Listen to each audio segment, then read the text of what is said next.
semua. Semoga hari ini dalam keadaan yang sehat dan semangat. Oke, jumpa lagi dengan Ustazah Zahra dalam pelajaran PAI. Baik, sebelum kita mulai pelajaran kita kali ini, marilah kita berdoa bersama-sama. Istighdadan, khusyu'an, doaan. Bismillahirrahmanirrahim. Rabbi zidni ilman nafi'an warzuqni fahma. Amin. Nah, anak-anak, setelah kita berdoa, mari kita lanjut. Kita belajar kali ini tentang akhlak. Yang pertama kita akan membahas tentang tawadu. Tawadu artinya yaitu rendah hati. Agama Islam melarang umatnya untuk menghina orang lain, tidak menyukai orang-orang yang sombong. Oleh karena itu, kita harus memiliki sikap rendah hati, karena sikap rendah hati merupakan sifat terpuji yang sangat disukai oleh Allah. Contoh sikap rendah hati dalam kehidupan sehari-hari yaitu 1. Menyapa dan mengucap salam terlebih dahulu ketika bertemu dengan orang lain. Yang kedua, menghargai orang lain dan tidak suka menghina. Yang ketiga, tidak memamerkan kepintaran atau kekayaan hartanya. Nah, rendah hati ada dua macam, yaitu rendah hati terhadap Allah Subhanahu wa Ta'ala dan rendah hati di hadapan manusia. Ihsan adalah anak yang cerdas dan berasal dari keluarga yang kaya. Ayah ibunya bisa memenuhi semua kebutuhan Ihsan. Namun, semua itu tidak lantas membuat Ihsan menjadi anak yang sombong. Ihsan berteman dengan siapa saja, dan ia mempunyai teman dekat yang bernama Imron. Meskipun Imron anak dari keluarga kurang mampu, tetapi Ihsan tidak membeda-bedakan teman. Ia tetap mau bermain dengan Imron. Sikap Ihsan kepada Imron tersebut adalah contoh perilaku tawadu. Yang selanjutnya adalah ikhlas. Ikhlas arti secara bahasa artinya bersih.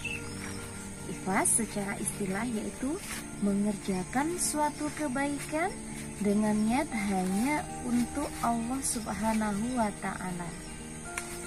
Ikhlas dalam perbuatan adalah pembersihan perbuatan dari pamrih atau pujian manusia.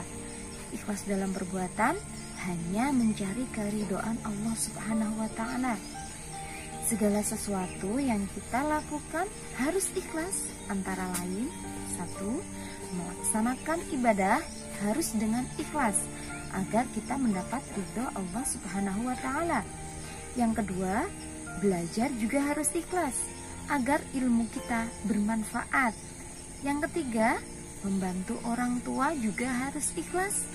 Yang keempat, berbuat baik kepada teman juga harus ikhlas, tidak mengharapkan pujian ataupun imbalan dari orang lain. Lawan dari ikhlas adalah riya. Riya artinya pamer. Ia adalah melakukan sesuatu karena orang lain agar mendapat pujian ataupun imbalan. Riya merupakan perilaku tercela yang harus kita hindari dalam kehidupan sehari-hari. Ketika sedang berjalan, Zaid bertemu dengan seorang pengemis, dan Zaid pun langsung memberikan 1 lembar uang yang ada di sakunya. Sikap Zaid tersebut adalah contoh sikap ikhlas. Nah, akhlak yang selanjutnya adalah memohon pertolongan. Semua makhluk berada dalam kekuasaan Allah. Tidak ada yang berkuasa selain Allah.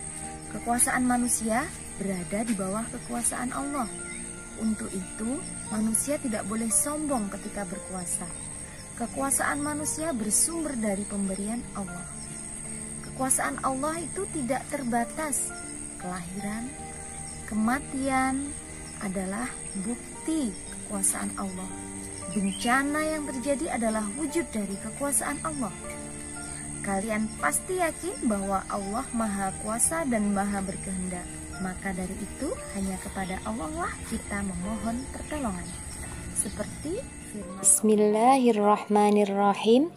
Iyyaka na'budu wa iyyaka nasta'in, yang artinya hanya kepada Engkaulah kami menyembah dan hanya kepada Engkaulah kami mohon pertolongan. Surat Al-Fatihah ayat 5. Contoh perilaku memohon pertolongan. 1. Berdoa sebelum dan sesudah belajar agar Allah memberi ilmu yang bermanfaat. Yang kedua, berdoa sebelum dan sesudah makan agar makanan yang kita makan menyehatkan tubuh kita.